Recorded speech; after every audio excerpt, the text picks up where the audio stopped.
Welcome back, everybody. Today we're going to be looking at all the weapons that are going to be in Marathon. Marathon will most likely launch with 26 weapons. It looks to be a decently varied lineup, and I'm fairly confident that this is every single weapon we're going to see in the game at launch. We have the names of them, some confirmed in-game, others in a leaked weapon list. Because of that, some of the names might be inaccurate or change, but I do believe most of this information, if not all of it, is correct. Now, let's get into it. Starting with the pistols, we have the V11 Punch. This was seen in the alpha, and we know exactly how it operates. It is a semi-auto Volt pistol, and in Marathon, all the Volt weapons are just your energy weapons from other games, and they feed from Volt batteries of different sizes. The V11 Punch is unique to the other sidearms in that it has a secondary fire akin to the plasma pistol in Halo, where after holding down the trigger, after a short time, it will fire a large plasma ball that does considerably more damage than its primary fire. The V11 Punch is 100% a callback to the Fusion pistol from the original Marathon trilogy. Next, we have the CE Tactical Sidearm. This was also seen in the alpha, and we know that this is a rapid-fire light ammo pistol that's going to be your cheapest weapon and probably the weakest weapon in the game. However, through the modding system, it might be able to become a pretty decent little budget gun. Additionally, with the gold mod that was revealed in the vidoc, it might be a very good weapon for those stealthy Void players that like to sneak around with a suppressor and the added invisibility bonus upon downing a runner. Next, we have the Magnum MC. This is a redesigned Marathon 2 Magnum to look a little bit more in line with a modern art style Marathon is taking. It's a high damage, heavy ammo pistol that while it does have quite a kick, it can drop a runner in just a couple shots. This is one of the few weapons that we know what the gold mod is, and it's going to put a scope on it to make it feel more like the Halo 1 pistol or the Forerunner Legendary from Destiny. I feel like this is going to be a real big favorite for a lot of players as just a nice backup gun for something maybe when they're running a sniper or a precision rifle. So that's actually it for the pistols. There's only 3 of them, and unfortunately, it doesn't seem like there's going to be a revolver. But I'm sure during post-launch content, there's always going to be the possibility of Bungie adding one. It hasn't been confirmed, but like every single other extraction shooter, I'm sure they're going to add some weapons later down the line.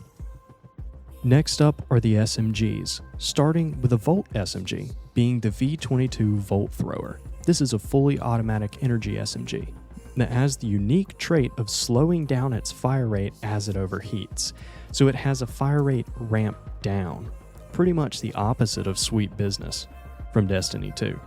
This is the last weapon that we know what the gold mod is, being that it turns it into a Needler-like weapon, where after a set number of shots, it will super combine into a plasma burst, either dealing a considerable amount of damage or immediately killing the target. Next up for the SMGs is the BRT, or the BRRT. This is a 5-round burst light ammo SMG. It has the ability to quickly dump its mag and can deal a considerable amount of damage at close range. Though I have seen it in the alpha having a bit more range than you would expect, being able to contend with the Overrun assault rifle, but during the alpha, that really wasn't saying much because the Overrun kinda sucked. Next up is the Bully SMG. It was a favorite of players in the alpha and was arguably one of the best weapons alongside the Longshot. It is a heavy ammo full auto SMG that deals high damage with a low fire rate, yet even though it fires heavy bullets, it's quite controllable in the recoil department. I don't know what changes were done to the weapon or if any were, but I get the feeling it's still going to be in a very good spot. Next up is the Copperhead RF. This was the one SMG that was not in the alpha and we have never seen before. However, this seems like your more standard full auto light ammo bullet spray SMG that's just easy to use and feels good. Seems like this is going to be a gun that will really benefit from a nice big mag size mod. But however, from a lack of gameplay and no stat screen shown, we don't really know what the stats are going to be for this SMG. With the SMGs out of the way, we'll head into the shotgun department. starting with the WSTR Combat Shotgun, or Waster. This is another callback weapon to the older Marathon trilogy, sharing the exact same name with the weapon it's imitating. The only difference is the combat shotgun in this game is a double-barrel break-action shotgun, while the original one is a strange double-barreled lever action. This shotgun in close range has the ability to one-shot runners, and if that isn't the case, you can quickly follow up a second shot rapidly to down most runners. This is going to be a shotgun that's going to be very deadly, and from the alpha footage, assuming nothing has been changed in the loot drop department, it spawned very frequently from weapon lockers. Next up is the Volt shotgun, the V85 Circuit Breaker. There's not been any gameplay of this shotgun firing, but we do have 2 clips of it reloading that you're seeing now. We do know some of the other Volt weapons have a charge-up mechanic like the V11 Punch and the Precision Rifle, which we'll get to shortly, so it's possible that this shotgun has a charge mechanic before firing just to differentiate itself from the other shotguns we'll talk about. Or it'll take the role as a more spammy semi-auto shotgun, which I find to be more likely. Or maybe even a full auto. Next, and last but not least, is the Mizraya 2442, a pump-action shotgun whose namesake actually references Mizraya Armory from the Halo series, who manufactured most of the weapons used by the UNSC. All 3 shotguns in Marathon use the MIPS rounds. These are the same ones that the sniper rifles use, and I believe this was done just to not bloat people with just a large amount of ammo types like some other extraction shooters do. This shotgun is seen in gameplay dealing considerable damage, most likely not as much as the Waster, but we've seen it consistently downing players in 1 to 2 shots. I think this one is going to be one that people really like or really hate. Next up are the precision rifles, this being the most plentiful category of weapons in Marathon, sporting 6 different rifles. Starting off, we have the Hardline PR, a semi-auto medium ammo DMR sporting high damage, low fire rate, and high recoil. This takes the role of a long-range semi-auto marksman rifle. It was featured in the alpha and was shown to be good, but overshadowed by the twin tap. So, speaking of the twin tap, it's a 2-round burst precision rifle, additionally using medium ammo, a favorite of many players for medium range combat in the alpha, and it seems with the new TTK changes, it's even more effective at killing enemy runners, and I think will be a mainstay in many players' loadouts. With still decently high damage and a fast burst allowing 2 headshots back to back, this is going to be a very scary gun in the hands of competent players. Next up is the Repeater Precision Rifle, a lever-action rifle with high damage but a low fire rate. For players that are very accurate, this gun is going to be extremely rewarding, but very punishing for those who are not able to land shots as well. Either way, this is going to be a mainstay in the loadouts of people who want to roleplay as a space cowboy. And who can blame them? Hopefully y'all will get a revolver at some point to complete that little loadout for you. Next up is the Volt Precision Rifle, the V66 Lookout. This was a weapon that was featured in the alpha as well, but was mainly overlooked by players due to its low damage, low fire rate, and the discarding of Volt rounds that are not fully empty. This is something that's going to be a problem with all the Volt weapons and the railguns. If your Volt battery is not fully depleted, kind of like how the Covenant weapons in Halo go down in percentage charge. If you have a battery left on 23% and you reload, that battery just goes away and you lose 23% of your magazine. So it's something that differentiates the Volt weapons from the ballistic ones, and it's something really to work around when you're using one of those. Next up is the B33 Volley Rifle. This is going to be your 3-round burst precision rifle, and it was not featured in the alpha, but we have seen it as early as the original gameplay reveal. From the gameplay in the vidoc, it seems like it's going to be a very competitive weapon, being extremely accurate and not looking like it has a considerable amount of recoil. For Destiny Pulse rifle users, it seems like you're going to be eating pretty good with this weapon. Lastly is a returning weapon, but not one from the original Marathon trilogy, but from Destiny 2, the Strider M1T Precision Rifle, more commonly known as the Mida Multi-Tool. I speculated this weapon would be in the game from the very beginning, and I'm happy to say that I have not been disappointed. However, it seems Bungie is very shy with giving us any kind of gameplay with the Strider, so it seems we'll have to wait till later to see how it operates. However, I can say from leaked gameplay on Bilibili, a Chinese YouTube adjacent site, it seems to operate near identical to how it does in Destiny 2.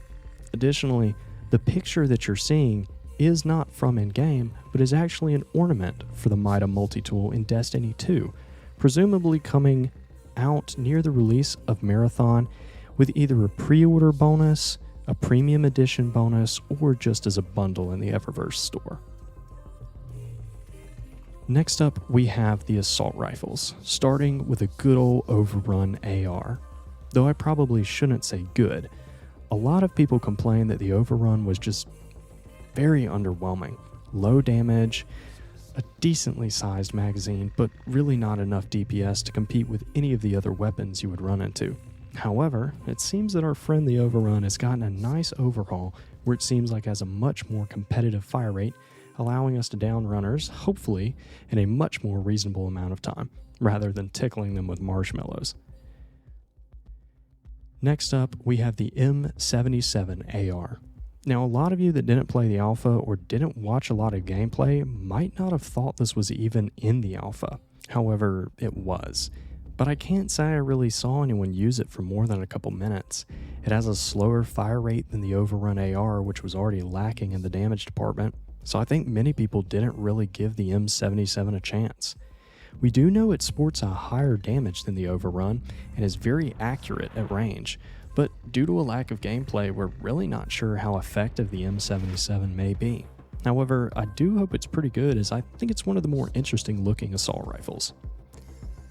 Next up is the Impact HAR, a very bulky, heavy ammo automatic rifle. I can't help but compare it to the real-life Scar H. We don't have any gameplay of it firing, but from the name and the ammo type, we can assume it'll be the highest damage assault rifle and probably sport some pretty hefty recoil.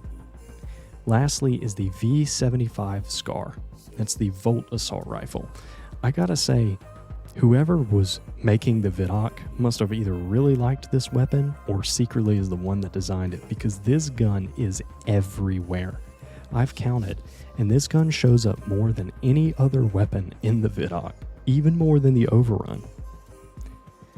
Either way, the V75 has a barrel that rotates as it fires, which is quite unique to a lot of the other weapons. However, I've not seen any evidence that it has a spool-up time like the Conquest LMG that we'll get to. So really, time will tell what makes it unique from the others, other than it uses Volt batteries. Next up are the LMGs, starting with the Conquest. This was the one LMG that was featured in the alpha. It has a slow fire rate at first, but it ramps up to a higher one as you hold down the trigger. It was seen to be very effective with a high TTK once it was fully ramped up, and pretty easily obtainable as it would drop from any of the heavy UESC units. Next up is the Demolition HMG. All three of the LMGs were a bit difficult to tell apart because they just have a very similar silhouette to each other. However, there are some slight differences. One of them being that the Demolition is an HMG, so it uses heavy rounds rather than medium like the other two. We haven't seen much gameplay of this, but we do know that UESC Grenadier commanders will carry this weapon. For the last of the LMGs, we have the Retaliator. Little is known about the stats of this LMG, but we do know that it does not have a spool-up time like the Conquest, most likely being a middle ground between the HMG and the Conquest. It also is the only other weapon that has a moving, rotating barrel, so that's a little cool. Next up, we have the two railguns, starting with one we've already seen, or at least one that was already in the alpha, the V00 Zeus. The Zeus uses large volt batteries and has to charge up before it fires, but you're rewarded with some very, very hefty damage.